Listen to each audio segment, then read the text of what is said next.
In this video, you'll learn how to make a stylized tiling texture for your indie game or portfolio using ZBrush, Substance Designer, and Marmoset Toolbag. It's my first video and it's my channel, so quick and final intro. Hey there, I'm Justin, aka Shin Ghidorah. I'm a 3D stylized environment artist in the games industry. I graduated from art school and was the first to walk and receive my degree moments after Glenn Schofield, the creator of Dead Space, received an honorary doctorate. He made my favorite game growing up and was the one that inspired me to work in game development. In the moment I had the honor of taking a picture with him wearing sunglasses indoors, I knew my future was set in stone. And now, years later, I want to show you how to make awesome projects from beginning to end and build your confidence in the world of 3D art. Today, we'll make a painterly stone floor texture with a lot of industry standard techniques, and by the end, you'll have a finished product that you can use for your portfolio or indie game. We'll learn how to set up ZBrush to tile any sculpt and how to utilize the array mesh and brush wrap mode to get a seamless height map while we learn about stylized material sculpting. We'll then transform our sculpt into a AAA PBR material in Substance Designer using a lot of neat tricks that can quickly set you up for success in any future project. And finally, we'll render our work in Marmoset Toolbag to get some high quality renders that you can share with others. My next video will talk about turning this material into a shader you can use in Unreal Engine 5 to get a head start on your indie game production, so this course is a great way to get started with my future videos. If you want to get both the tiling template for ZBrush, which includes my custom ZBrush interface, the link is in the description. This is my first video, and it goes without saying how much work goes into making educational content this long for free, so supporting the channel with that like, subscribe, and comment combo will not only help support future content, but you'll make my day too. Thanks for watching, and let's get to work. Okay, so before we get started, I want to take a look at the reference that inspired this project. It is from Larry Coomer. He had worked on Darksburg and had worked on a ton of different materials in his environment art. And there's all sorts of different methods that are used to create these, but we can break it down into two simple concepts, which is, I think this one might be a good example. We have canvas tiling, which I consider to be a big plane that you sculpt on, and everything you sculpt on it will tile horizontally, vertically, and on all four corners.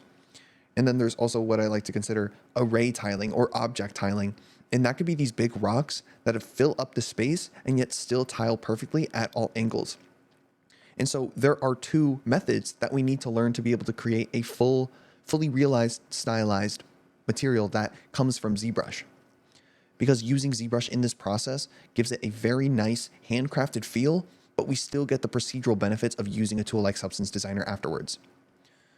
I think my favorite one for this project would be the tiles that we're looking at here, because it's a really good example of how we can do the complete process, but also not spend too much time on very laborious details, and these just come out beautifully. So to get started, let's just hop into ZBrush. Now in ZBrush, you'll see my custom user interface, and the tiling methods that I mentioned earlier have also included a setup to do that in the link in the description below. It's on my ArtStation for free, and I'm going to teach you how to make this setup right now, but in the future, if you want a ready-to-use setup that can let you make more stylized materials quicker, then feel free to download that in the description below. So when we open up ZBrush, I'm going to click on the light box, and whenever I make a new project, I click on the Dynamesh Sphere 128.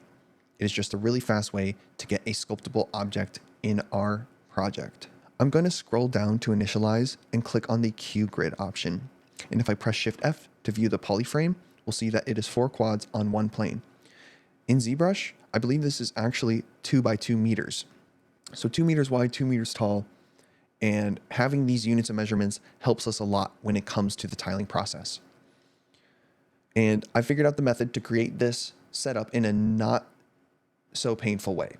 We're going to call this first plane the array grid. And the array grid is the object that I mentioned is going to help us scatter our objects, but also let it tile in a perfectly neat way. We'll do a little bit of setup for it now, just so we know what we're looking for. Once this is selected, we're going to click over to Array Mesh in the tool panel, and then click on the Array Mesh button in here. This looks complicated, but we only need to know a few things. The Array Mesh is just duplicating this plane. It's giving it one duplicate, so 2 objects total. And that is what it's set to by default. So if we click on the X amount and set it to 2, we now have 2 duplicates. And if I click Append New, we're now having a second array of this. So it's still set to 2 in the repeat panel. And by going to the Y amount, entering 2, we now have a 2x2 plane of a plane that is 2x2 quads. The reason why we want 3 duplicates and 4 planes total is because if we were to scatter an object right here, we still want it to tile correctly on this corner, and this corner, and that will come from these duplicate arrayed planes. Let's take a break from thinking about arrays and build our canvas, which is the plane that we'll need to sculpt and have fun with our brushes on a tiling plane. To begin, I'll click on duplicate on the array grid, and I'll rename it and call it canvas. Now in this version, I'm going to go down back to the array mesh and go back to transform stage 1. And I'm going to click on make mesh and make mesh. It's like applying a modifier in Blender, and this is now just one plane.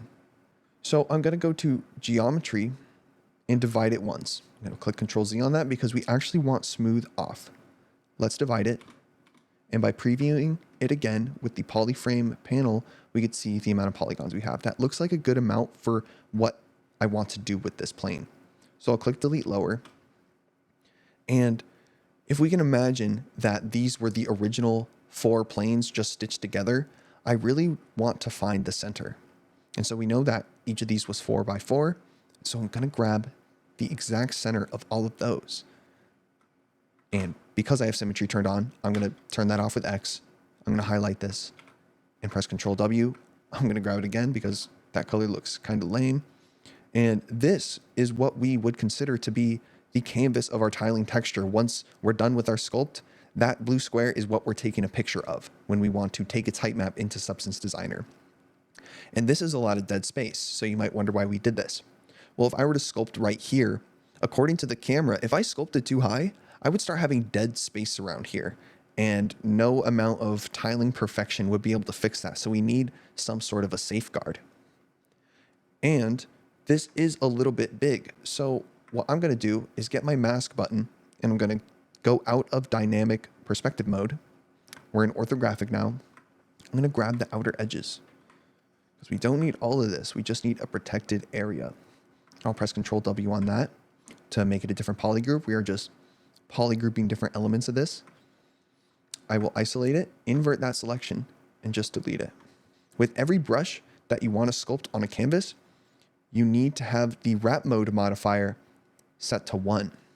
And so if you're not using this custom interface, I think it is in brush and then the curve panel. You'll see right here that you have access to the wrap mode. Again, if you're not using my custom interface, just go to preferences and then click on config, enable customize. And by holding Control Alt, I'll show you right here. I'll hold Control Alt and grab this with any button I want really in the interface. And I'll put it right here and I'll be like, oh yeah, I can make sure that this is selected. So this is in my interface currently. So I'm going to hold Control Alt and just drag it out. And that is a free tip in this course. So with wrap mode now set to 1, if I get my brush and start brushing away, we can see that it tiles perfectly in the 4 corners. If we had some sort of crazy a muddy streak across here, it would tile perfectly horizontally, and the same would happen for the vertical edge. And you can do whatever you want in the middle, but it's really us just making these precautions and setting up a way to where whatever our camera captures is going to look fantastic. And we don't need to do any Photoshop offsetting or cloning or patching at the end of this. It's just set up. And so the last thing we need in a setup like this is an official frame. This is what we would double click F on for our camera to zoom into it. And that way, when our document size is a complete square, we've framed into our frame object, and that image will perfectly tile. And we can take that by taking the proportions of this canvas. So I'm going to duplicate it and rename it frame. I'm going to hide the other 2 for now and just focus on this. And I'm going to go into the Z Modeler tool and just do the world's simplest modeling. So in the Z Modeler, when I'm hovering over a vertex, I'm going to want to select the stitch function, and I'm going to make a really simple edge of a canvas type of model. And it's hard to explain, but you'll see what I mean. We just took our original canvas, divided it, and then stitched these 4 corners. And so I could still be in Z Modeler mode, hold Control Shift, and then I can invert that and delete it. And with our mask rectangle tool, I can select these and polygroup it, select it, invert it, and delete that as well. And then I can go back to my Z modeler, hold on space, I believe if I'm holding over a face, and then I want to delete a single poly. So I'm going to delete these ones, and I'm going to delete the inside ones, and I just want these. And back in face mode, if I hold space, now I want to Q mesh it, which is the same as extruding. And if I set it to polygroup all, it will take all of these blue faces and bring them outwards. I don't want to do anything else to these, or else it will probably ruin the tiling. The proportions being perfect at a 90-degree angle and being right here is exactly what I want. So let's go back to our subtool. We have our canvas, array grid, and frame. I'll bring back the array grid just a little bit. Now remember, this will be for things like putting down stones, floor tiles, and bricks, and the canvas is for sculpting on like some mud or an organic trail or skin or a smiley face or a pattern that's just happy to be there. So we're almost there, and we're going to get into the sculpting process pretty soon. And the only way to do that is to move forward. So if I press Shift F on the array grid, this is where I'm going to want my stone tiles to be. So because we're using this array mesh, I want to make sure that we're going to lock the size. And that means that if I were to add the mesh we need by pressing BIT, which takes us to the IMM primitives section, we could see the same brush right here. If I have this unchecked and I were to add a cube, it's going to break up that perfect tiling of the plane. So I'm going to lock the size of this and bring the cube out. It doesn't really matter what size it is right now, but just for fun, we know from the reference. Oh, and let's also turn off symmetry. Let's bring that cube out again. So we know from the reference that we wanted 16 tiles, and we could see this duplicating correctly across all four. So our corners are safe no matter where we place this model. I think I want it pretty flush though, and I'll keep it right there. If I hold down Control, I just create a duplicate mesh.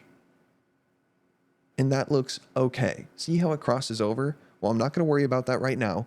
In fact, I'm just going to press Control Shift, or let's clear the mask, Control Shift, and select all these yellow squares and continue downwards. I just want to make sure I have 16. And what's good about this system is that it's not going to punish you for not doing everything right at the first try. So now that everything is placed, at least, I'm going to clear that mask and I'll go to my gizmo mode, right? Yeah, so only these yellow bricks are selected and behind should be completely safe. We're just going to scale it. And we're going to see how close we can get to something that looks even. Scale it downwards. And that looks pretty even to me.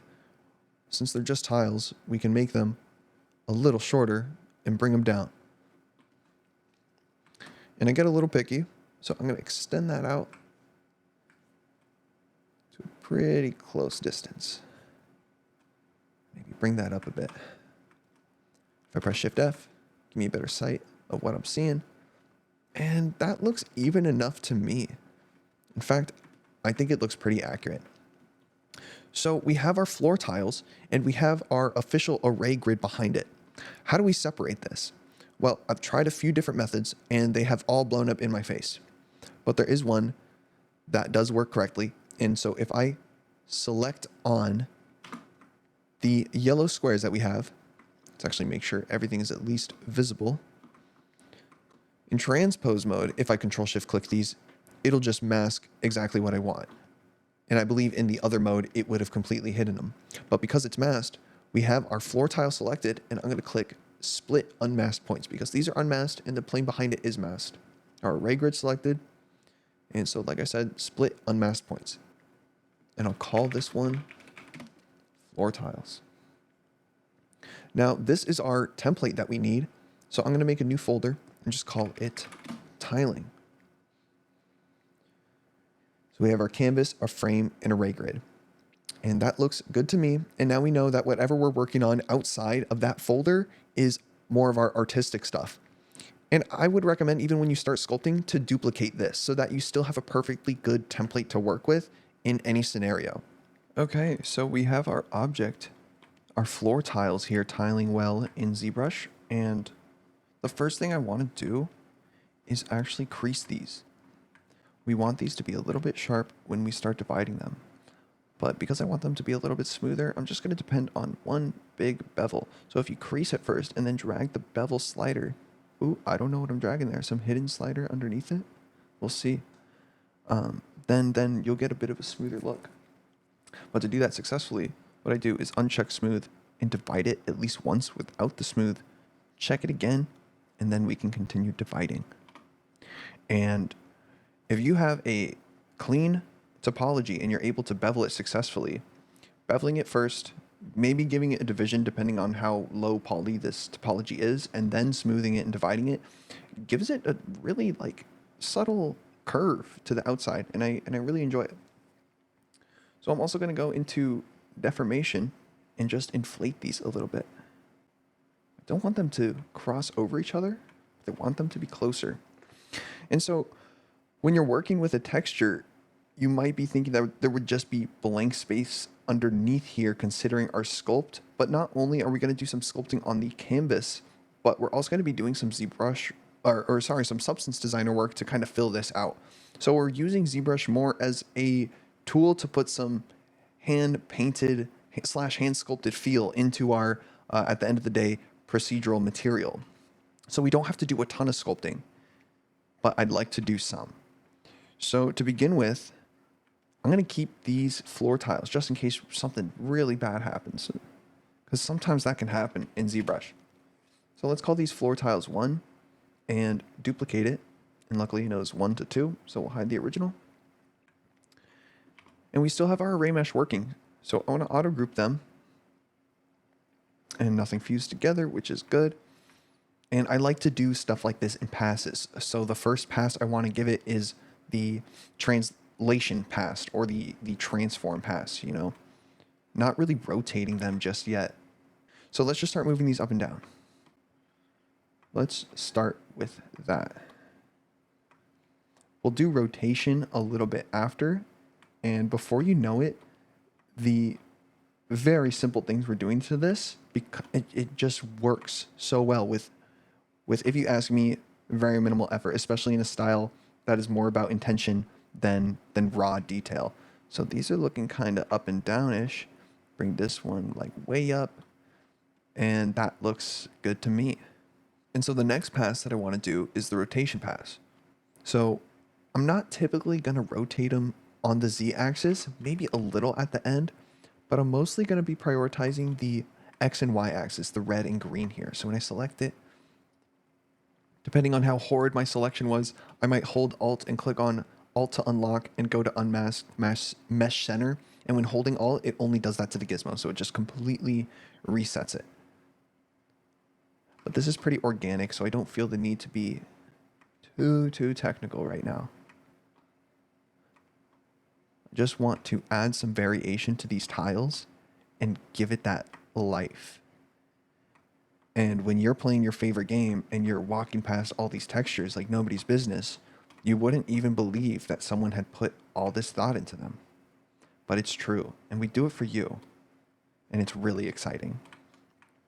So we have 16 tiles, and they look pretty broken. If I turn off polyframe view, turn the mask off, yeah, that just looks pretty cool, man. Let's go back in. And if I go back to draw mode and select one, we now have all the room we need to start sculpting on it. So to do a quick test, one of my favorite brushes is Trim Dynamic. It is really good at what it says. It trims, and it almost thinks when you use it. So you start getting to know it, and it acts very dynamically. So if I lightly press there, we'll start seeing that I'm kind of chipping away at some stone. And I might even just divide it one more time before we do that. So let me bring everything back. And we have 220,000 polygons. I think we can handle 880. And I'll bring my reference back right here. And we can just start going at it. So the first thing I see in my reference is that it is not destroyed that much, which is good for us. So if I were to take our trim dynamic and kind of just lightly go in circles at the edges here, we're getting some information, but it's just not overwhelming the eye. I see a lot of, we'll isolate this, Control Shift. I see a lot of stylized stone tutorials where they absolutely just, they'll make a low poly cube and just start hammering away at the thing with this brush. It does amazing things. But after you make enough stones, you start to realize that at least in the sculpting phase, man, maybe we'll do one more division. Let's see if our computer can handle it. I don't know. Once you start making enough rocks, at least in the stylized department, less really can be more. Because a lot of the surface detail, like the colors and hues, is what's breaking it up. So I'm just going to work on a couple of these. Wow, really? I'm only going to work on a couple of these and then start duplicating them around. This is for a tutorial after all, so we don't need this to end up in a Ubisoft title. So I'm just taking Trim Dynamic and still just going after those edges.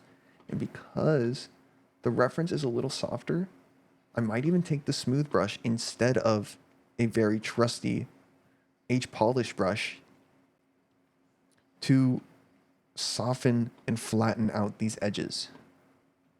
I want to make it look like this was originally some soft clay and then turned into some stone for an art project. And I think if you think like that, you'll start to understand a little bit easier how to go about a lot of stylized art.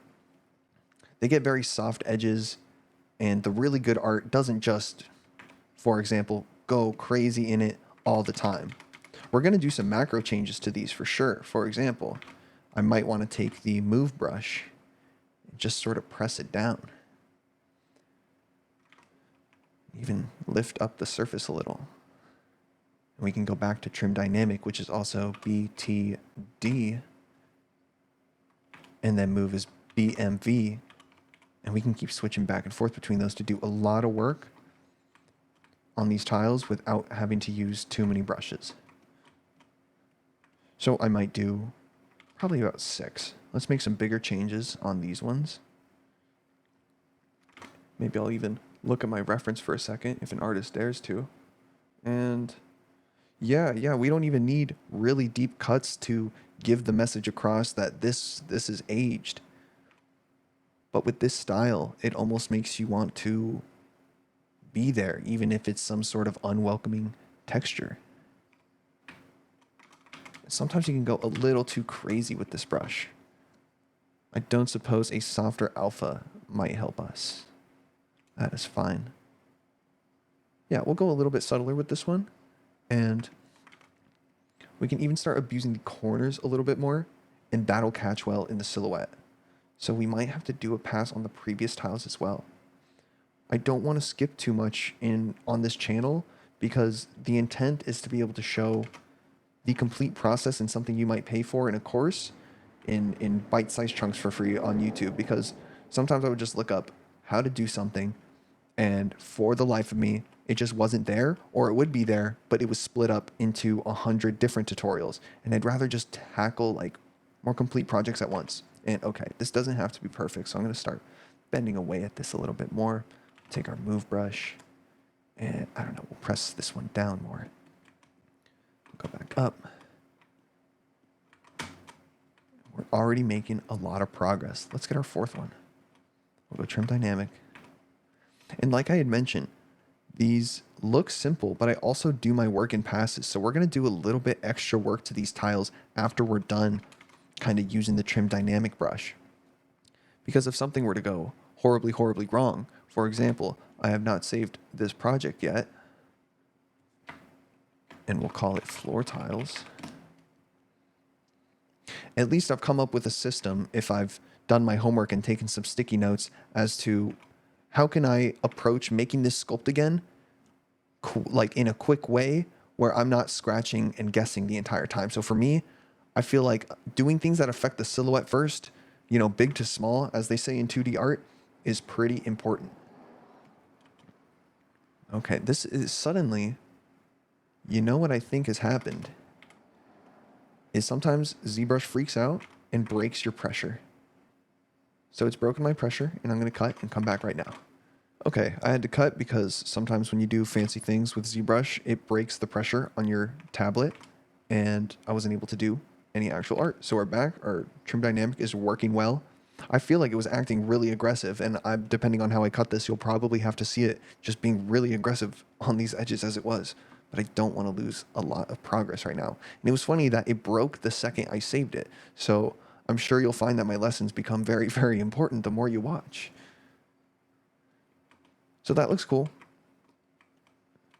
And even though it's chugging a little bit, I think we have the guts to work on perhaps, let's do 6 tiles total, and we'll keep these for now, but maybe what we'll do is go to transform mode, or actually let's stay in draw mode, select that, invert, and start taking the rest away.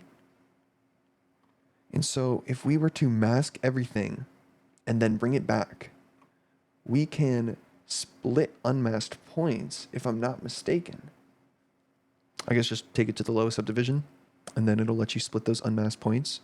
And I'm going to hope that if I go back to these new ones and drag it upwards, it looks like it kept that original data. So you found that out live with me.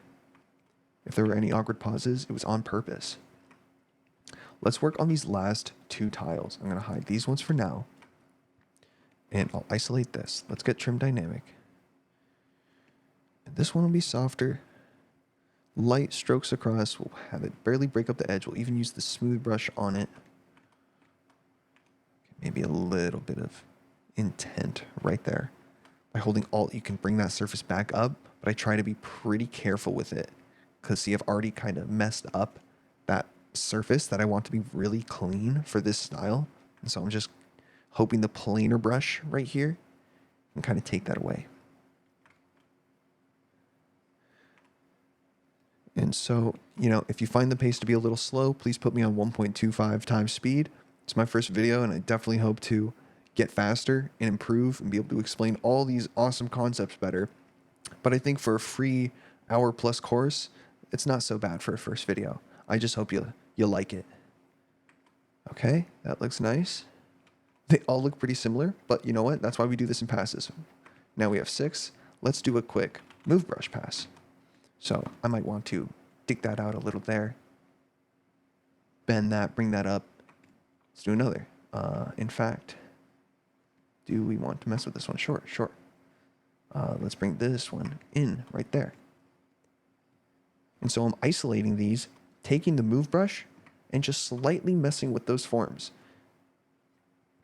We're not doing a ton of work that requires us to enter every single menu, and that's one of the reasons why I'm kind of moving my mouse like crazy, is because there's really not a lot to do other than, as long as you know to hold Control and Shift, if it wants to listen, Control and Shift, yeah, we're just doing simple steps to a lot of objects one at a time, and I think that's the best way to eat an elephant, one bite at a time. So tileable materials just require you to have a little bit of endurance because there's a lot that goes into them. If you want your texture to have a ton of rocks, you're going to need to sculpt a ton of rocks, or at least duplicate them in a way that still looks good. And so I hope by showing this live and maybe even showing the mistakes from time to time, you'll be able to see what the process is like to be able to make art that I would feel comfortable putting in my portfolio. My art portfolio per se. I don't exactly know what my intended audience would be, but I would hope it's people who are into 3D art and want to see something that can just help them show like a really cool piece to their parents or their friends or social media. You will need some industry standard tools to do it, but I'm sorry to say, but using Blender alone will probably not be able to give you the same results, especially the next stage, which is using these awesome nodes in Substance Designer to turn this sculpt into just a really sick material. And you can use that in your indie game. You can put it in your portfolio. You can do whatever you want with it. You could turn it into a ball in Marmoset Toolbag, and we'll spin it around, and you could share that video with your friends and say, I know how to do this, and I'm sorry that you don't. So we're almost done with our move brush pass. Again, I'm just Still just barely hammering away at these guys. I was considering making a channel that involved a ton of editing and the funniest jokes and the craziest memes, and it made me realize that wasn't going to make the best educational content, and it wasn't going to show you anything about myself, so why bother? So we have 6 tiles, and now comes a really fun part.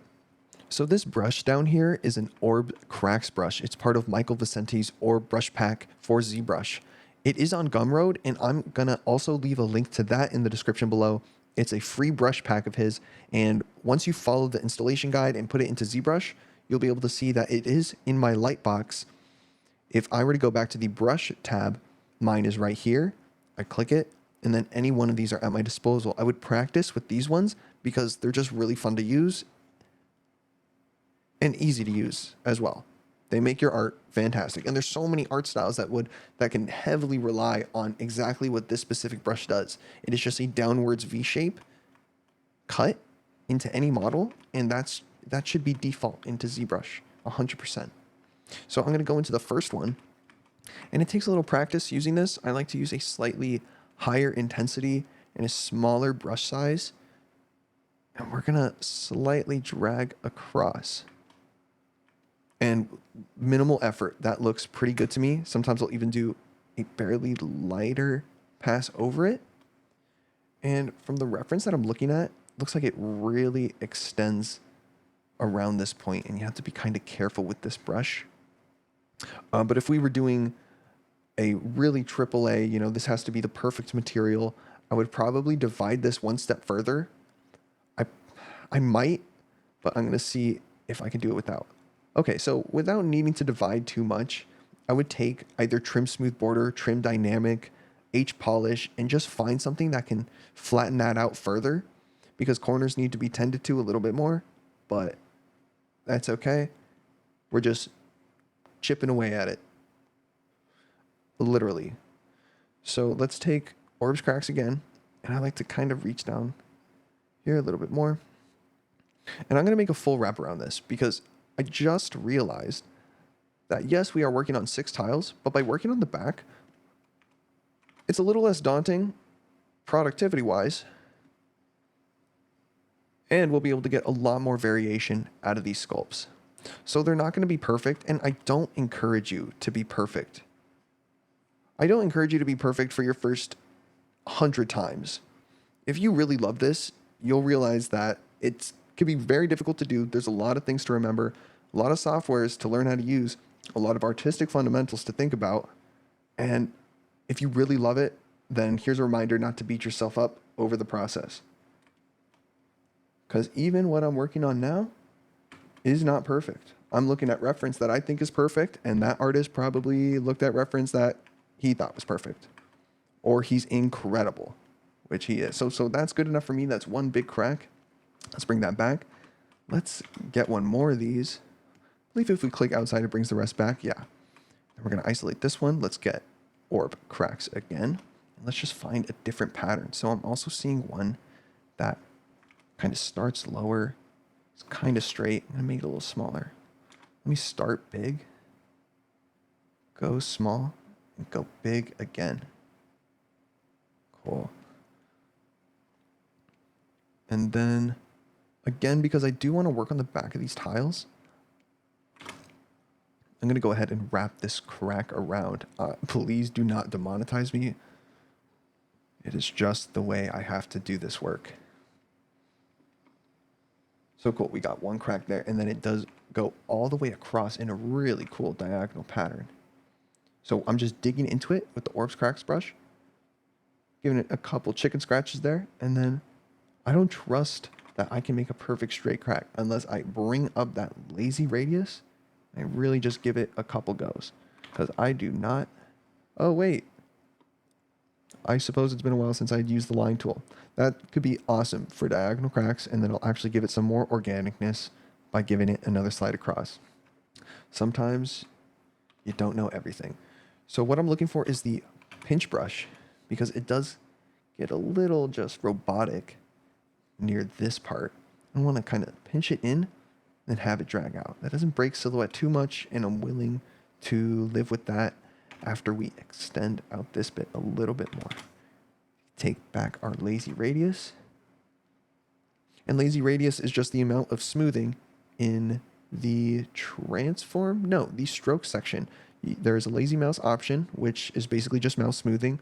And then I typically use lazy radius more than lazy smooth. It is just what I use the most, and it is a quick option to get some straighter lines. And if you're watching this and you know all of this, I totally apologize. And again, please play me at a faster speed. If you find something interesting in here that's going to help you, that's what helps me.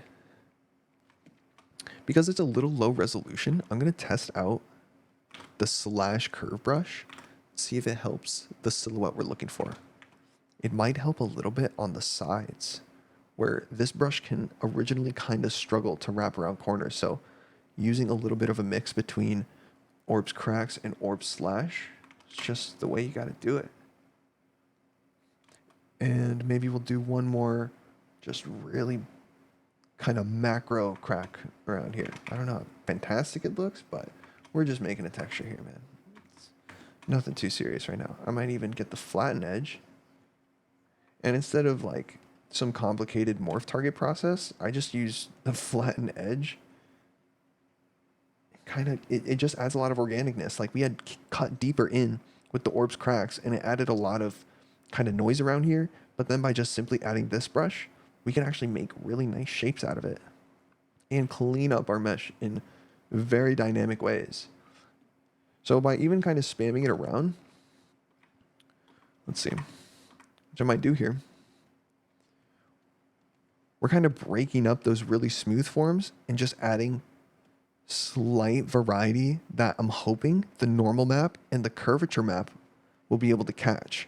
And I'd rather make a little bit of this type of work in ZBrush than Substance Designer, because the more we can get away with in a hand-painted way without wasting too much time, just adds more life to each project. So these two look pretty similar, but if I go back to transpose mode, reset these two gizmos, and rotate it 90 degrees, that's not so bad. That's not so bad. So let's add one more with cracks. And back in draw mode, I'm going to clear the mask, isolate it.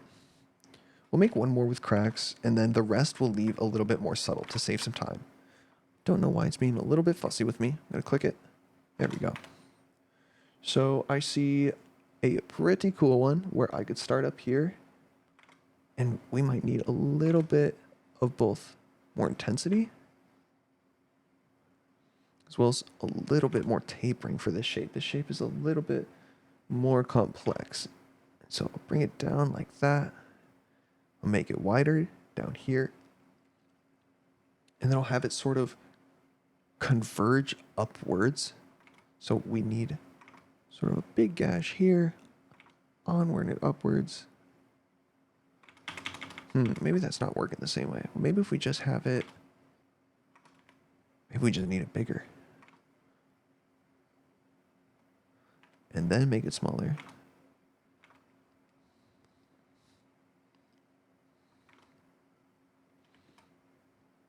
There we go. So where they kind of spread out and split, I don't mind making a little bit deeper. And that way we get some more size variation in our cracks. This one looked a little tough to do in the reference. This is not perfect, but I think I've done worse. That's fine by me. Cool. I actually like that. So if we were to do another crack just because we are masochists and want just the coolest things in our sculpts, we could just add a little bit of a corner one down here. I'm going to chicken scratch this one because it's being a little fussy with me when it comes to the major forms. Okay, so I feel like we're almost done here. We have 4 with cracks and 2 without.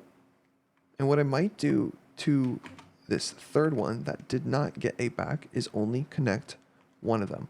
I just want us to be able to have enough sculpt data to where we can duplicate this around without having to worry about a really noticeable repeat, which I doubt would be the case, but even just getting a little bit more practice on sculpting these type of stones is going to be really good for your skill set if you plan on like making an indie game where it has lots of cool dungeons and castles and fortresses.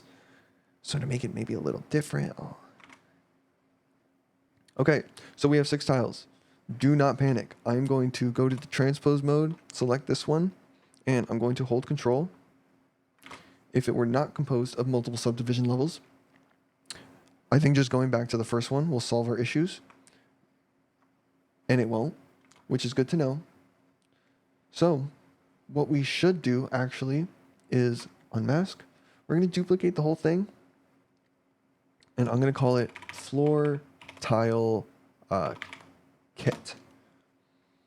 And for this floor tile kit, I'm going to go into the geometry and delete all of the lower subdivisions.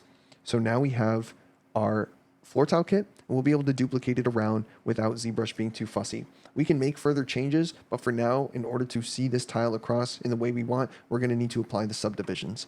So I'm just going to grab each of the tiles, and I'm going to reset their gizmo when I grab them and move them to a different place. And I actually try to move them before I start duplicating things so that I don't have to move too many objects around. So for example, I need to auto group those again because that was a duplicate. So if I reselect it, I can now move it. And for the basic ones, these could be duplicated a little bit more often.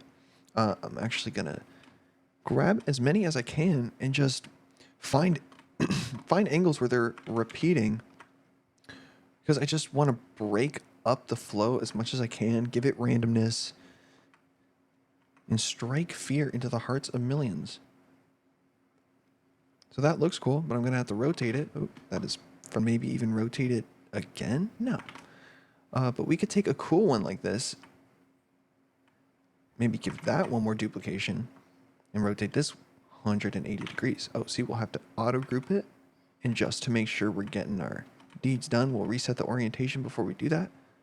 We'll duplicate it and auto group it. So if we select it again, always reset, it should change correctly. I might have been bugging a little bit because it is tiling so well that I thought I was dealing with the same auto group. That can happen in the game of stylized material art.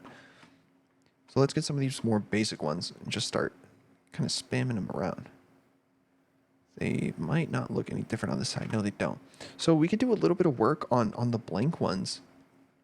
And with any 3D art that you do, once you start figuring out that next step of what you want to do to one tile, I think you'll be able to apply it to the other ones a lot quicker. In fact, I'm going to Control Z on that one. Let's get a few more cracked ones in here. So let's reset this, and we will Control drag to duplicate it. Let's rotate it 180. Just see what happens. See, that looks cool too. Then we can even make this a little bit wider than the others.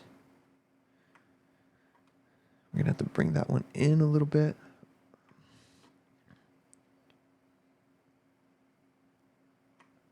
And we're just looking for ways to make this look cool. So this one's gonna be close to it, so I wouldn't even mind grabbing this one, resetting that orientation. Of course, we have to auto group it as usual, making this one be the corner one. And if I grab this, do the same one and drag it, we'll be able to find our little hidden crack gem, and we'll bring them back. And if I look to the other, let's take a bigger look here and see how we feel about this. We have some cracked ones. I'm feeling like this one could be split up in a different way, or rotated in a different direction at the very least. And then this one could be put aside for a second.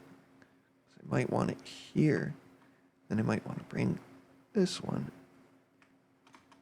into that little square here. And I'm still trying to make sure that I didn't break up how flush or separated they were to too huge of a degree, because too much overlap can be bad. But in stylized art, it really is not the end of the world, and some styles actually prefer things to always overlap, at least just a little bit. So as you can see, mine kind of does here, and I don't really mind that because these are rotated at different directions. I can't see here that this one just leaves a big gap that I don't like actually, And I might want it to overlap. Same with this one. Maybe not horizontally, but vertically. And I think that is very, very cool. So our cracked ones are looking pretty good. And I want to see if we could do anything to our blank ones. So I'm going to select this first one. Go into draw mode. Isolate it. Don't know why it flipped there. And maybe we can do a little bit of exclusive trimming to each one of these blank ones. Maybe we can give each of the blank ones just a small, different personality, as well as some move brush action to make sure that those original deformations don't duplicate too much across all these tiles. So I could get some H polish on this guy, and we're just trying to flatten that edge out. And then I'll go back, and that one does look a little different. So I'm noticing all of our blank tiles have a sort of elliptical catch on the highlight, and that's because I think I might have pressed it down a little too hard before I spread those tiles around. So you're not going to necessarily have this problem, but I'm going to see if I could try to push that down a little bit on each of them.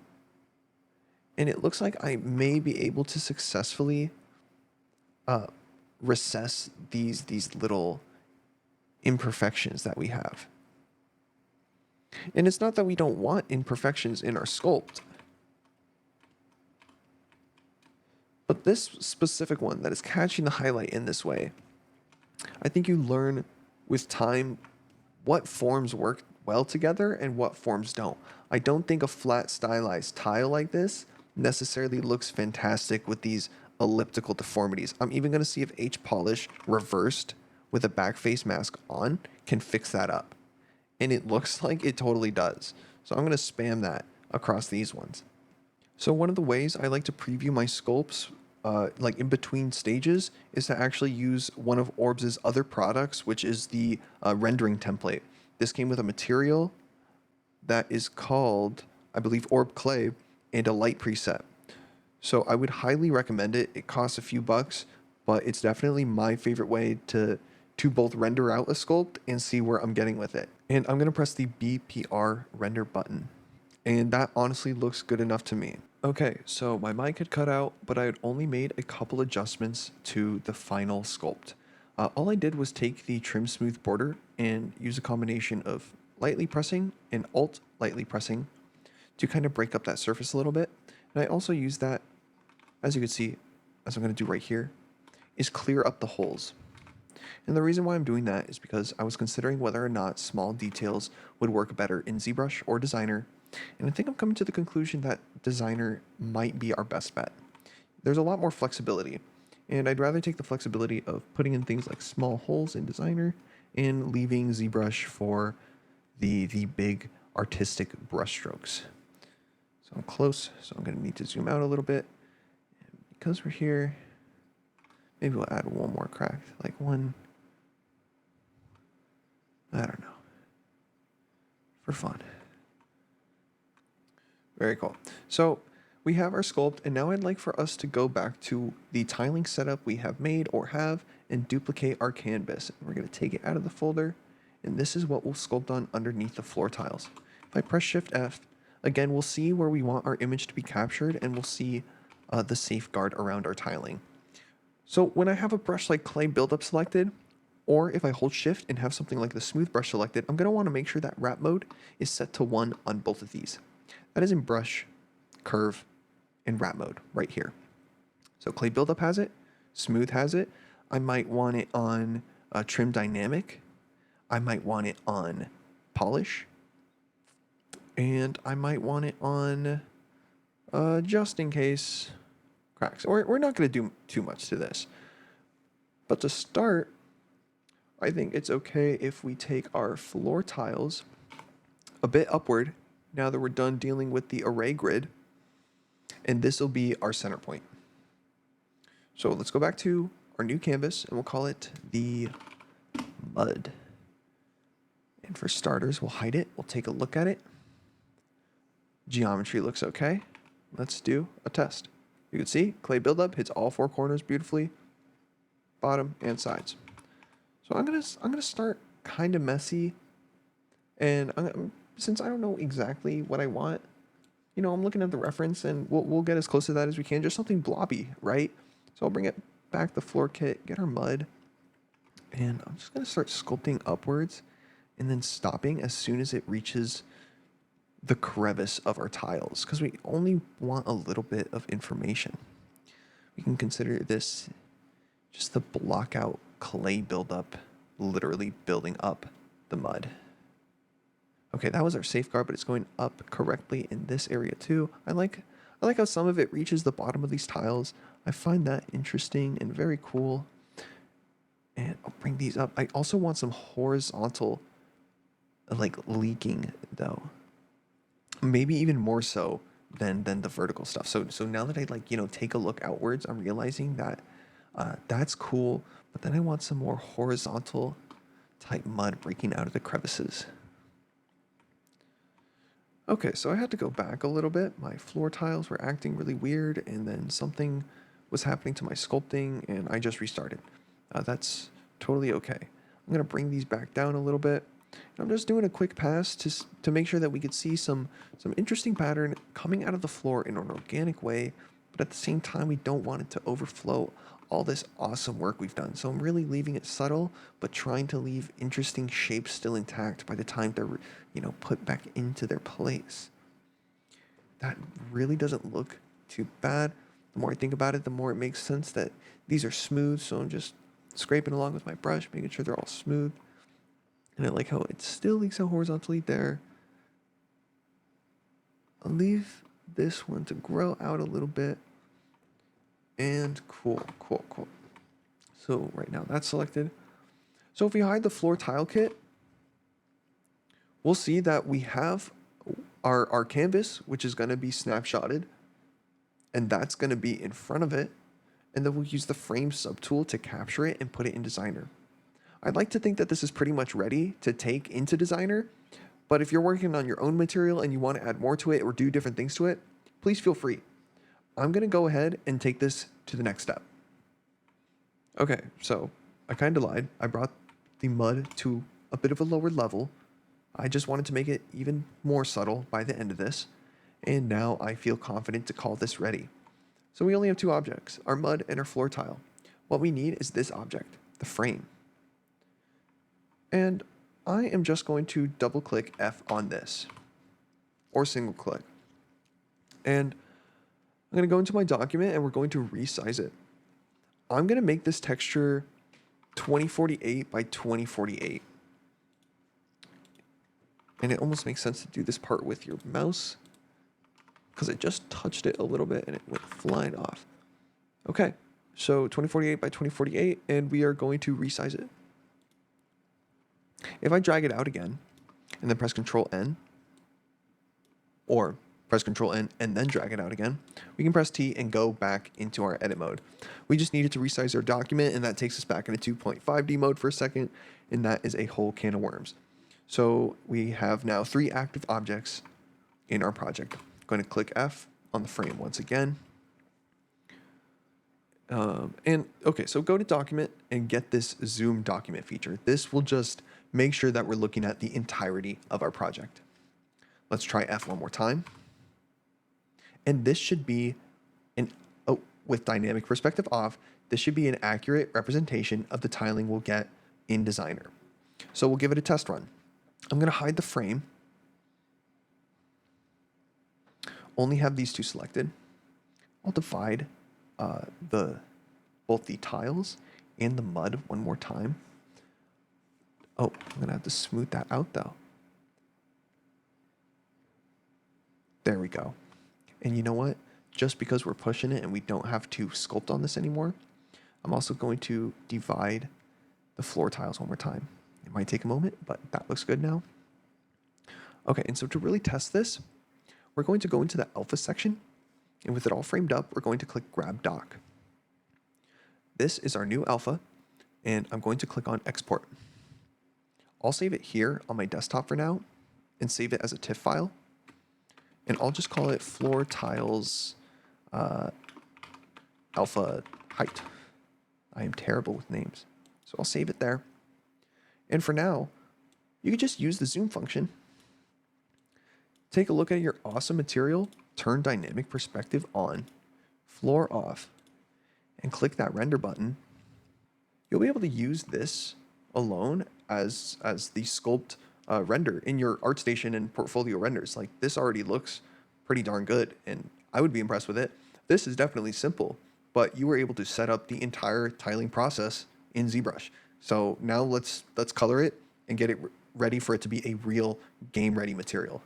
So this should be fun. Take a rest. Let's get to it. Okay, so I have Substance Designer open.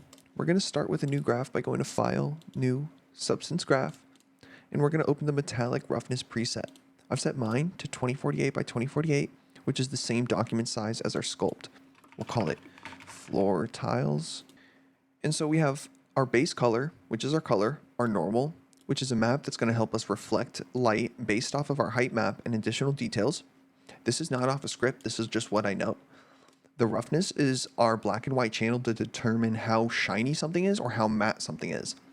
A metallic is not going to be used in this case, but it is used in a lot of materials to just tell the engine what is metal. And that means you have to take different color considerations for it. And most of the time, it is only a black to white, black or white value, and there might be some small gray transitions in between there, but usually you see metal or you don't. Ambient occlusion is the fake shadow that is baked into the texture, and the height map is what we were just working on. If we add white to it, that means we are raising the form, and if we subtract or add black to this image, we are lowering it.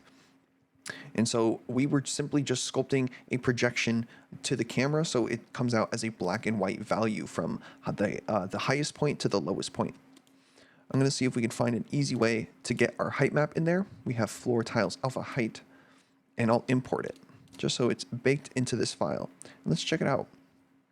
You know what?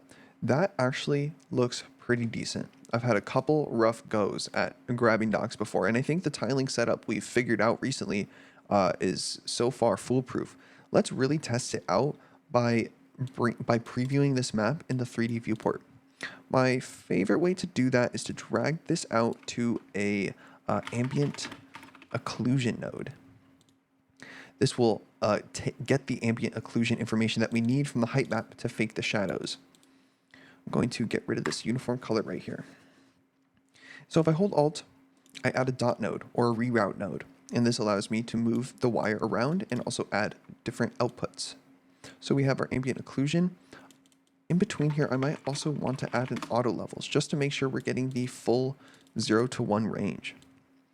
And what I will also do is plug this into a normal Sobel. This is like a normal, but it comes out a little bit softer with less intensity. I crank it up to around 3, and in comparison to something like height to normal world units, it kind of exaggerates these small issues that we may get in the height map. Speaking of which, I might want to get a high quality blur grayscale, set the quality to 1, and just ever so slightly ding away at those edges. Let's set it to 0.2, and we'll check that height to normal world units again, and even that's a little better. And so with a normal map like this, I think it's going to look pretty good. Gray's okay for here. Roughness is a bit of a mixed bag. There's always different ways to go about it, and I'm going to set up a little formula that I like to do when it comes to converting my height maps into roughness maps. What I might do from this stage in the auto levels is get another normal. Let's increase the intensity, something like 15. And we'll also take another ambient occlusion node. For this one, we'll plug it into a curvature smooth, and as of the most recent update, you used to only get this map, and now you also get a convexity map and a concavity map, and these are all super useful when it comes to both color and roughness and just overall craziness. Like, imagine I want to make sure that the crevices of this concavity map is purple in between. It's just so wild. Okay, so I'll grab this. I got my new ambient occlusion node, and I'm going to invert this.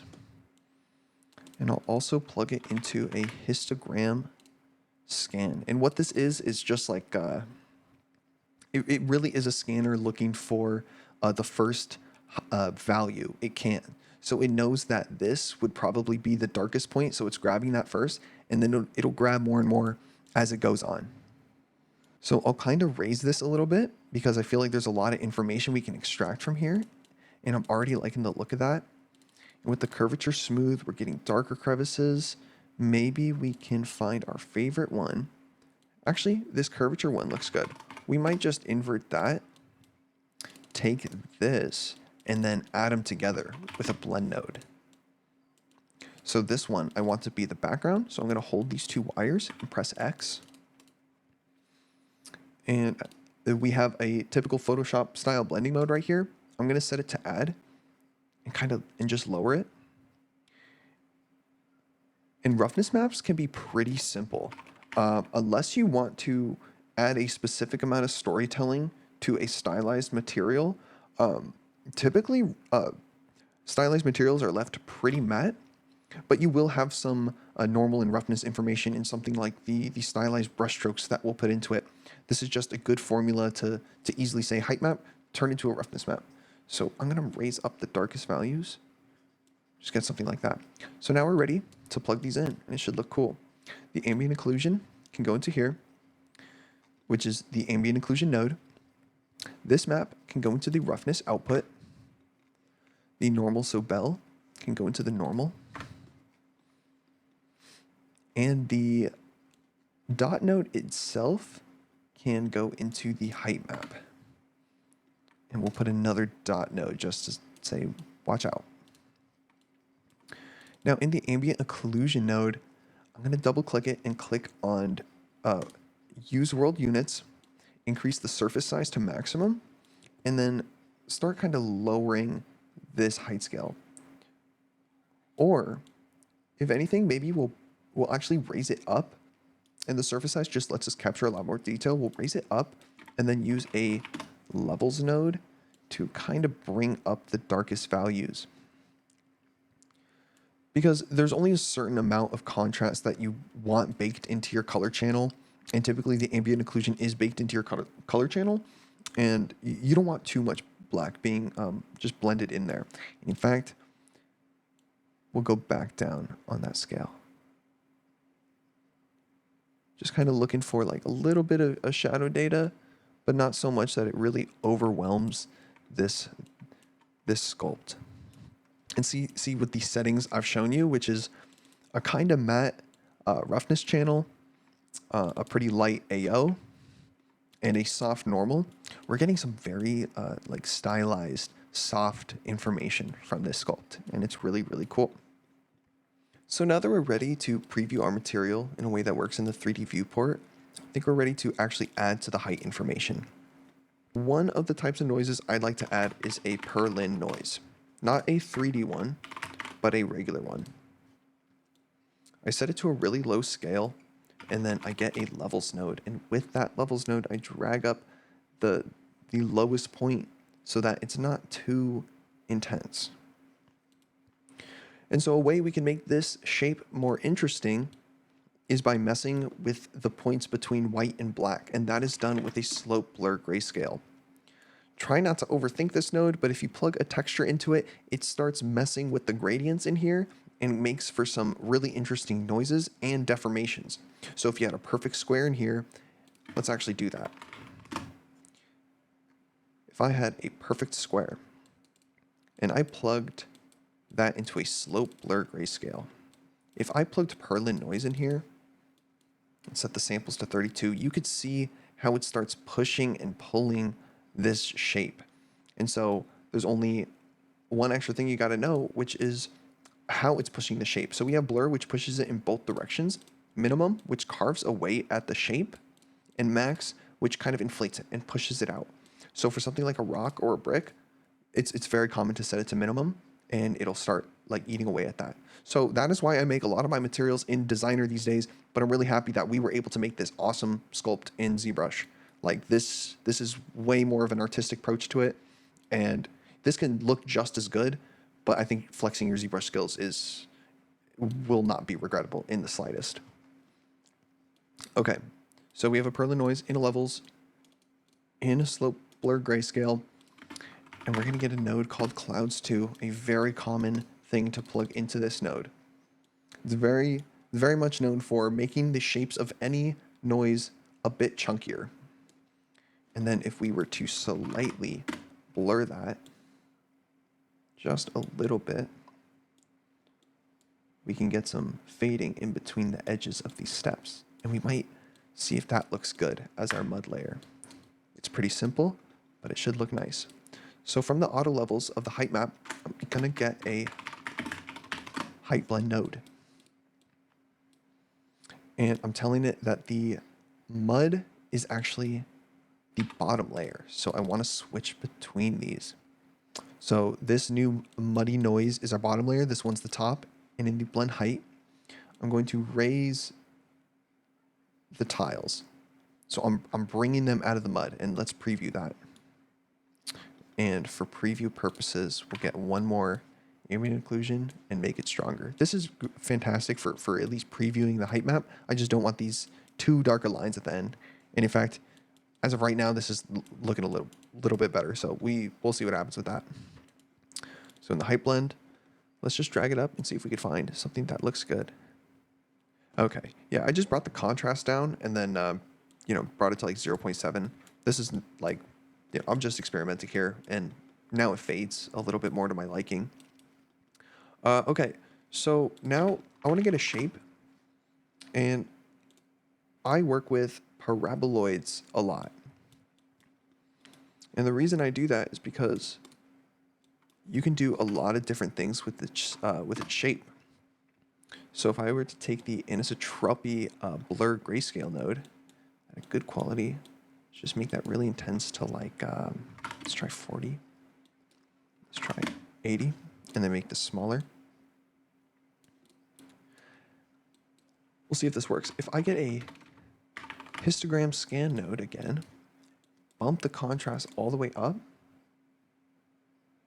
we get something like just organic, and we can like blend those together, and by using different blurs and stretching them out in different ways and then scanning it, we can get really complex shapes.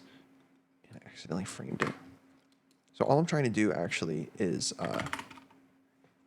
break up a more vertical shape like this. I want to get the angle more like this. And I think I'm going to get a new node where we get a shape,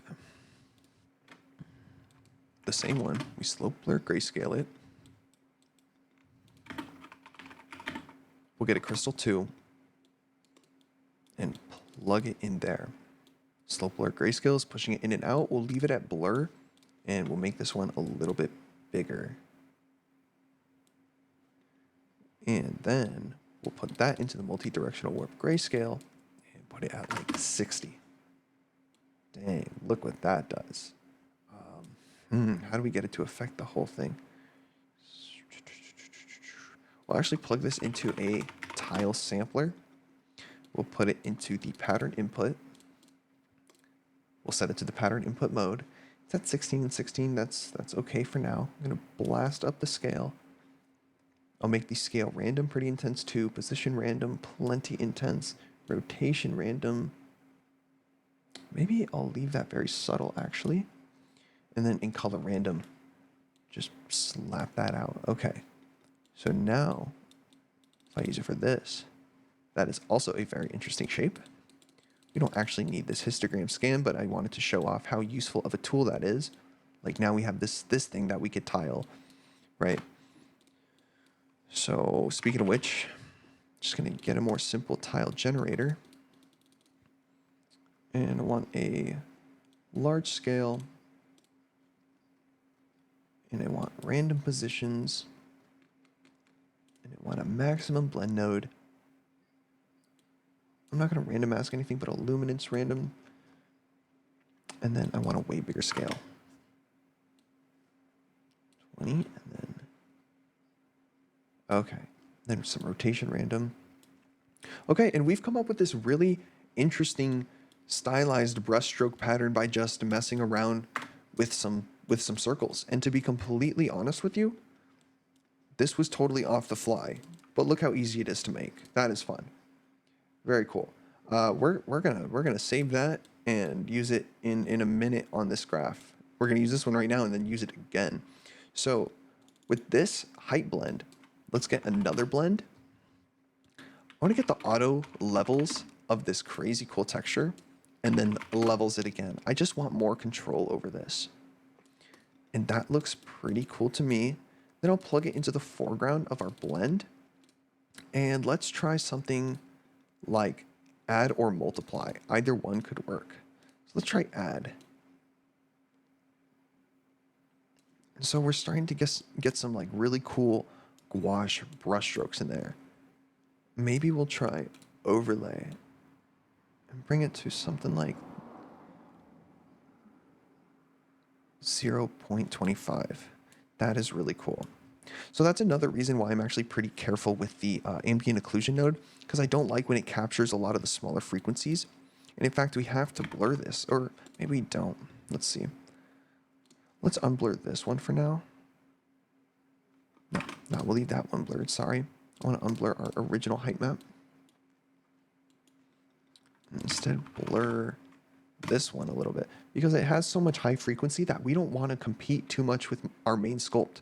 Nor do we want to add too much detail that would take away from the actual sculpting that we did.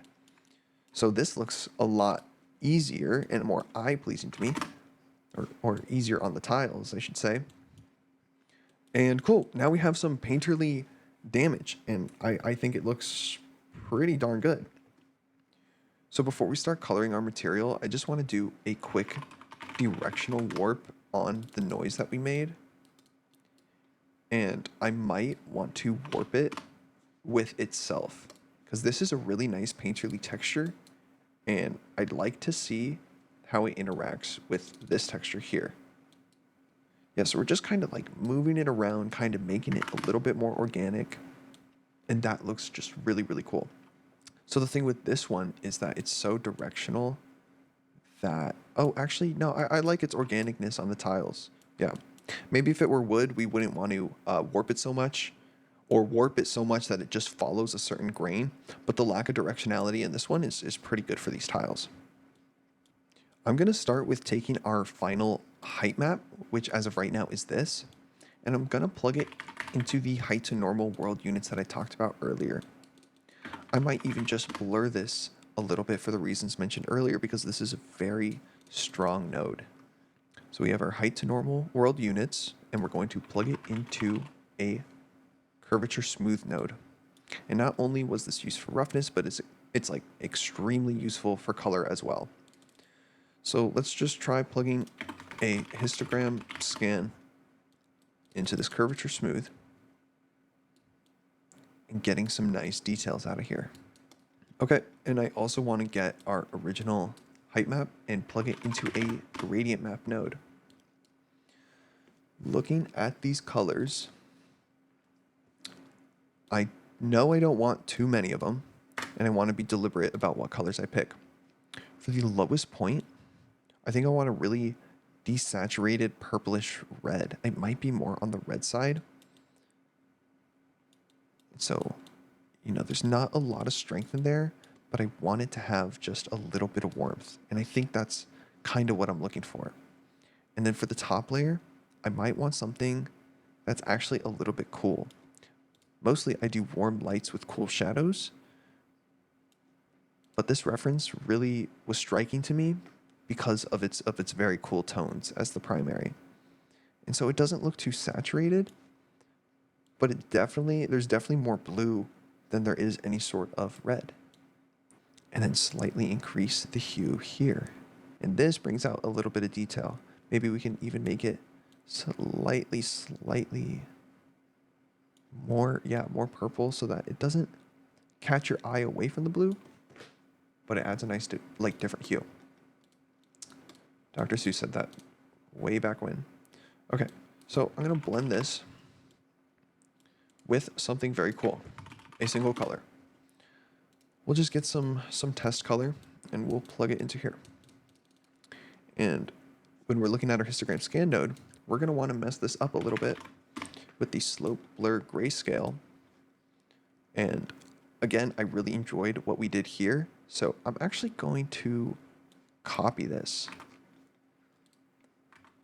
We don't need to. We could just start dragging pins around from here, but I want to see if we can make a variation or two, because that'll help us create some interesting forms in the colors, because this will dictate how much of this texture gets crazily worked, and you'll see what I'm talking about. Okay, so I want to start with this one. We'll drag the scale random down, and maybe less on one side so we can get it stretching like big brushstrokes. We're also going to want something that can support those small details, so we'll bring up the amount, maybe a little less on Y. So I'm seeing like 30 and 10, plugging it in there, and this time we might just go directly with this and plug it into the slope blur grayscale. So sample's full and intensity super low, and it might need a bit of a blur. Super subtle. But as you can see, it's really breaking up this previous texture with some brushstroke like patterns. And in Designer, it's just really useful for coloring your stylized materials pretty quickly. And you can come up with different combinations and patterns to get a lot of different art styles as well. Like you could increase the contrast of this more, and now it's like way more toon-like. In fact, maybe we'll play with something like that for a minute and decrease the intensity here. No, we'll keep it up. And see, even that's cool. You can bring this down. Okay, so as we're dragging it down, we see that we're getting the crevices first. So why don't we treat this as the color of the crevices? We can make this not a green, but something, reddish like I described before, pretty darn desaturated, brought down in value, maybe a little more saturation. And now we have it looks like these brush strokes have been, brushed alongside it, just because we've told Substance Designer that, hey, you're only going to be putting that color where it is white in this texture. Sorry about that. I cut because I wanted to play around with the gradient map just a little bit more. So I've pushed this up so that the cracks can get some presence, but at the same time, these values aren't too crazy different from each other. I might actually lift this one up like just a tad. And so we have our first paintbrush stroke, and we'll duplicate all of this and raise this up. And we can treat this one as a slightly more common value in our color because it takes up a lot of space. So I can plug this into a blend node as the mask, get another daisy chain going, and get a new color. And, as I do this, I'm realizing the bigger values should go first. And so easily we could plug that into this originally second blend node and plug that second one into the originally first node. And now if we change the hue of this one, it kind of makes more sense in terms of where we want these big shapes to be in the blending hierarchy. So I'm going to take this and let's just find a nice color. I wasn't built for the long tutorials. I apologize if I'm losing my voice. Okay, I'll make that darker. And I like that because that's a more saturated tone, but not too different in value. So you could definitely notice it, but it's not breaking your eyes or anything. We'll see what we do with this original gradient map, but I want to add maybe 2 more of these colors. So I'm moving these colors where they belong. I'm adding a third color. I am also adding a third one of the tile sampler that's been slope blurred. And I'll change the histogram to something less contrasty.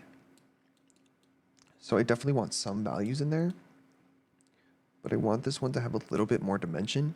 And as well, I might use a different map to see if I can get some interesting looks. So if I turn this one up, see, this one is really cool. Maybe I'll leave it like right there. Okay, this should be very useful for some sort of crevice dirt layer. And I was right, that looks really awesome. Let's bring this one back a little bit. Okay, I'm just gonna add one or two more patterns. I know that we have a very nice stylized brushstroke pattern here, and it all follows the dimensions of our sculpt, but I think I want one that's a little bit more random. So I might duplicate this one and make them a little bit more round. And just do something with the scale to give me a different look.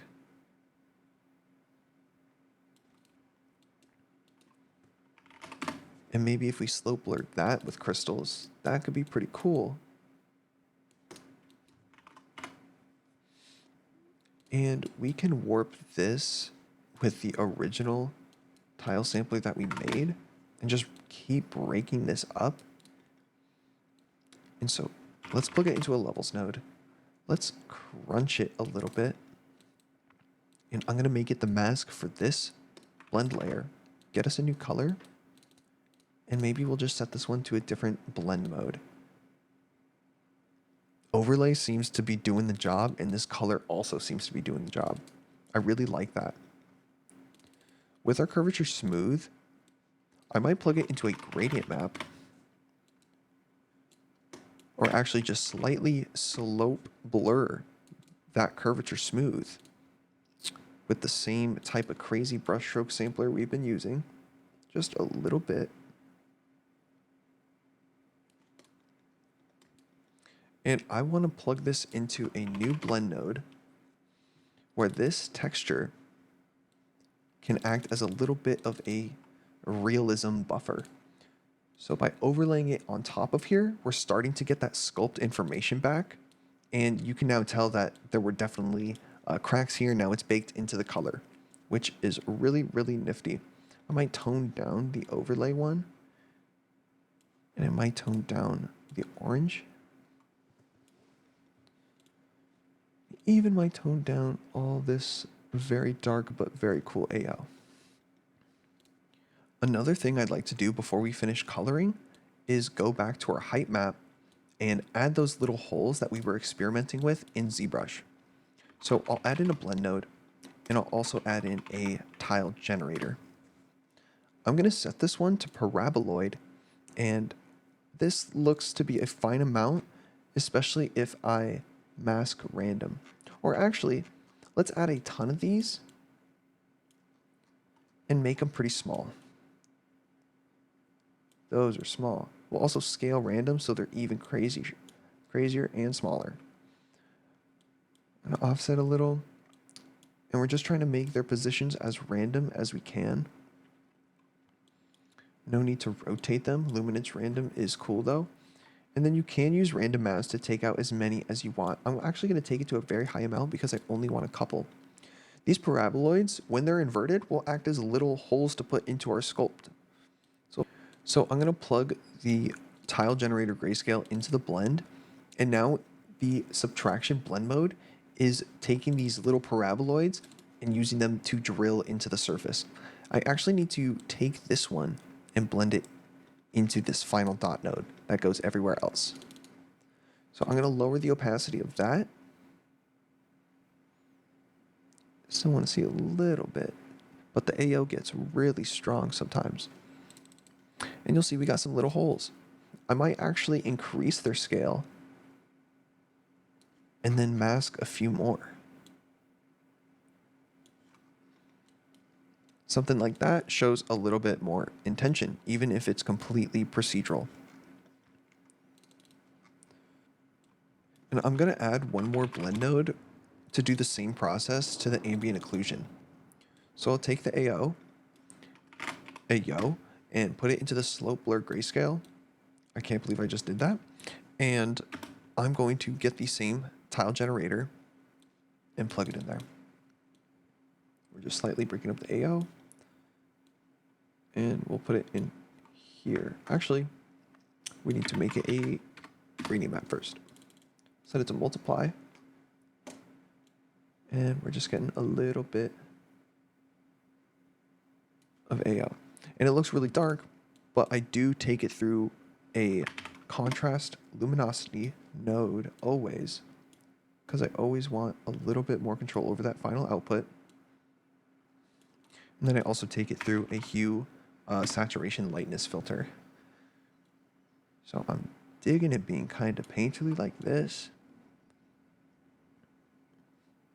And you know what? A little bit more that green and that orange and teal look is pretty darn cool.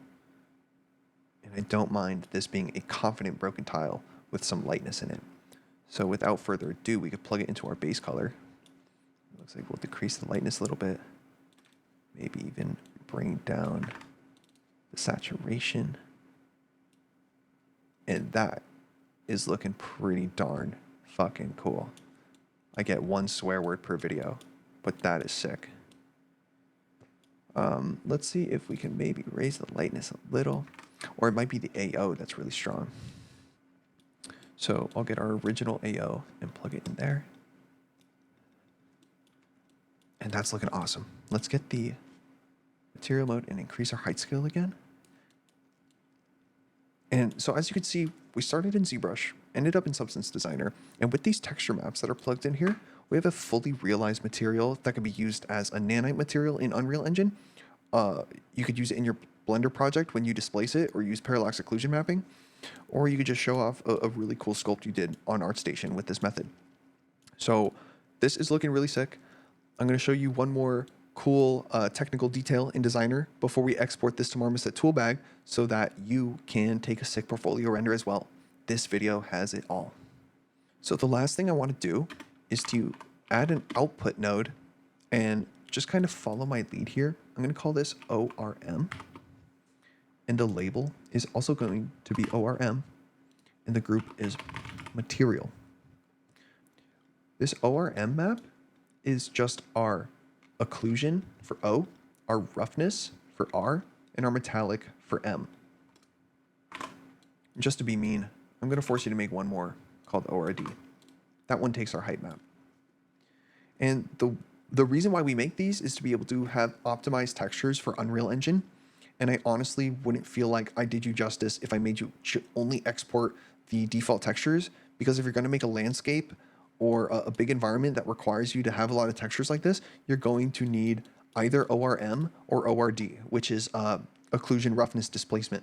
That is when you have your height map channel in there instead, so you only need your blue channel of the texture to be able to use either nanite displacement or parallax occlusion mapping. So let's set this up really fast.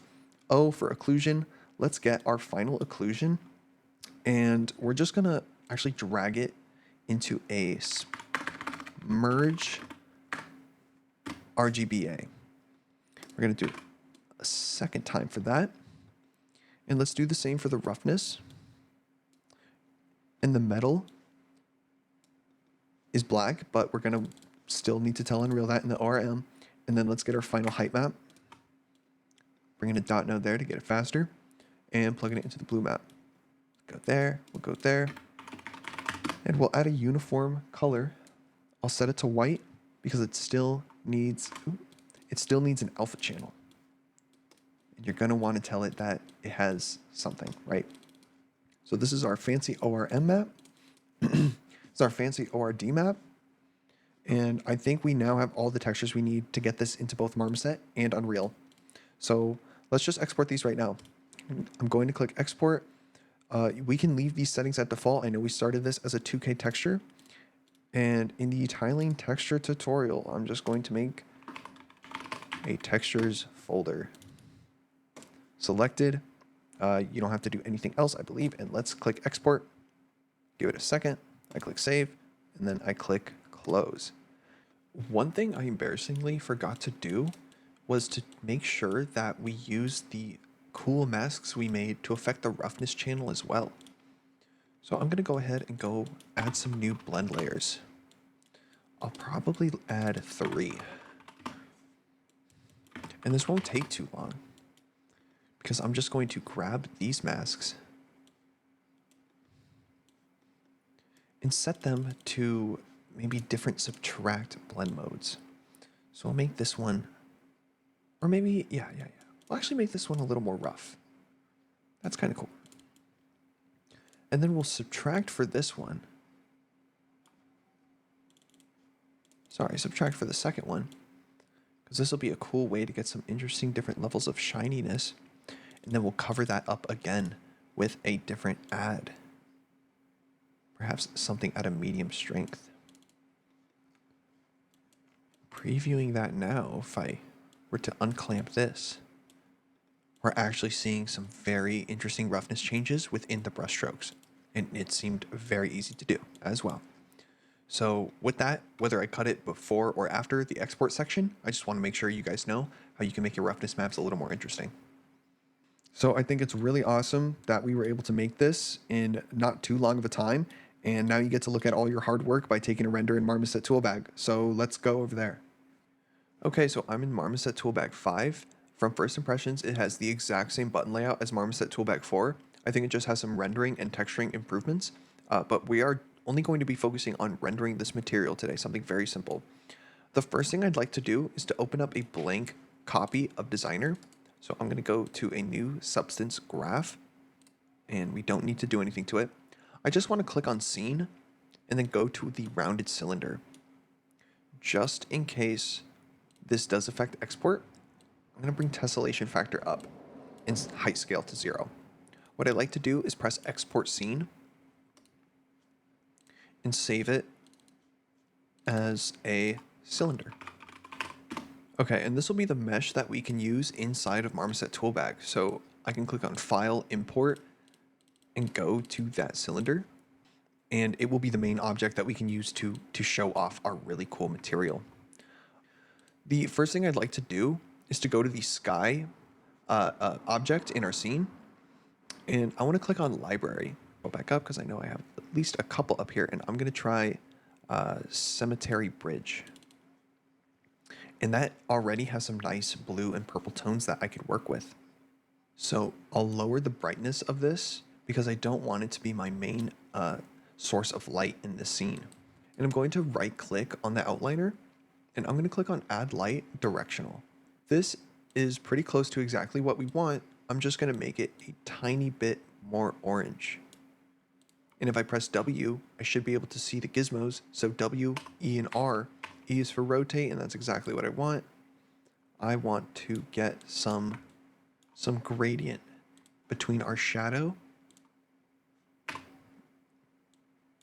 our light. So that looks okay.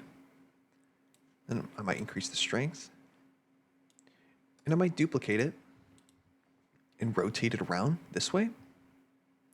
And just make it way softer. And I'm also going to make it kind of just cooler. Put that brightness down. So the next thing I'm going to do is add one more light. And it's going to be pure white. I'm going to rotate it a bit and just bring it completely around. And we are seeing that we're getting a rim light. We're just going to have to go and perhaps make 2 of these. So I'm going to set this a little lower. And then I'm going to duplicate it and bring it around the other way. I just wanted like a cool double-sided rim light. They work really well for renders like this. And we'll work with that for now and maybe even push the directional light here a little bit more. Okay. So with these 4 lights, you have a mesh like this and a sky. We're going to go into the render settings and let's turn on GPU denoising. Let's make our render, let's go 1920 by 1920, and I'll lower the samples a little bit. I'll also do GPU denoising if I do decide to go with ray tracing, and I'll keep those settings. I do want my render camera to be the main camera, just whatever I'm looking at, that's what we're going to work with. And now that we did the boring lighting setup, now we can actually take a look at our texture maps. I would actually save this and call it something like lighting template. Actually, we all know it's a Marmoset file.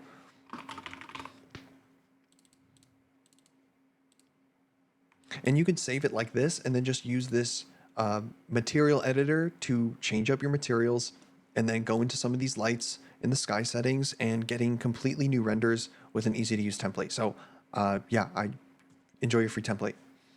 We're going to enjoy as well the height map we created. I'm going to go into textures and I want to see it displaced because we have worked very hard on it. So in displacement, I'll click on height, really fine tune these settings until everything is set. So that looks good. Let's go to surface. That is the normal map, and we'll drag the normal map in there. Depending on how it comes out, we might need to flip the Y unless it tells us otherwise. In the meantime, we'll get the base color and put it into the albedo. We will get the roughness channel and put it into the roughness. We do not need a metal map in this case, but we do have an occlusion map, and we will get that map right now as well. We don't have transparency. So let's go back. Let's get our ambient occlusion. And so we've got our height, base color, ambient occlusion, normal, and roughness. All 5 maps seem to be ready to go, and they're looking good. So what I'd like to do is just put the material on there. We'll come and see how it looks. I personally think that that looks really, really awesome. I actually love that. We can even increase the scale of the displacement if we wanted to. And so now that we know what our material looks like in the render, we can increase the brightness.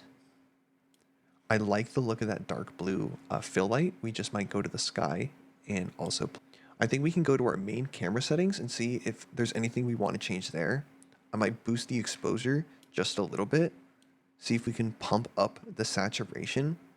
Not too much, but just enough to make those color hues pop. Okay, I lowered the brightness of the 2 rim lights just a little bit. And I also want to go into the sky and decrease the background brightness a considerable amount. And I'll go into the main camera and make the vignette a little less strong. We have some film grain. Then lastly, I'll go into render and make sure our render settings are okay. So with everything selected, I think it'd be fun to just render this out and enjoy it. We have a 1920 by 1920 image. We'll turn on GPU denoise once again, and let's just find the render button. So before we render out the image, I'm going to go up to lighting, and the bounces were at 1, and I set it to 2. And then for the image, we'll just go to the image settings and click on render image. For me, it's writing to the desktop. So if I go to my desktop and open it, we have a really, really cool final stylized material. Before we completely finish, I'd like to show you how to add a turntable in Marmoset Toolbag so that you can take a 360 video render of this. And so I'm going to go into the scene and add a turntable. I'm going to have the cylinder be attached to the turntable, and I'll bring it back up here. Let's see if we could find the animate section, the animate tab up here, and see how fast it goes. To me, that is pretty fast. And so for the turntable, I might want to go half this at something like 18, maybe something in between like 25. Okay, and I really like that. So in the render settings, I'll go to video, check on the rest of the details. It looks pretty good. And I'll click on render video. This could take a few minutes, so I'll come back in a little bit and we'll check out the final result. Okay, as you can see, we have our final 3D stylized material spinning around looking awesome in Marmoset Toolbag. We sculpted it in ZBrush, textured it in Substance Designer, and rendered this out in Marmoset Toolbag. I'm really, really grateful to whoever stuck around long enough to watch me go through this entire process. It's really a dream come true for me. And I've wanted to do this for years, but was just a bit too shy and wanted to make sure that my art skills were good enough to be able to provide value to everyone else. So if you did get some value out of this, it would really mean the world for you to not only like and subscribe, but for you to tell people about this channel, because I'm really looking forward to just finding the nitty-gritty of the industry secrets and all the awesome things about game art and making sure that everyone gets to do it. I like showing the mistakes. I like showing the time it takes to make it. This stuff isn't always easy to make, and I know that personally. So for every mistake you may have made in this video, just try again. And I'm here to explore new concepts with you, to expand upon this awesome cylinder. And I really hope that we can get to know each other more. So I set this up ahead of time, and I do have a Discord in the description below where you can chat with me, ask me questions. You can also do that down below in the YouTube comments. So please let me know if you get stuck. Please, just have an awesome day. Thank you for watching, and I hope to do this again soon. Don't forget the links in the description. I worked really hard on those, and I'm gonna miss you guys. I'll see you next time.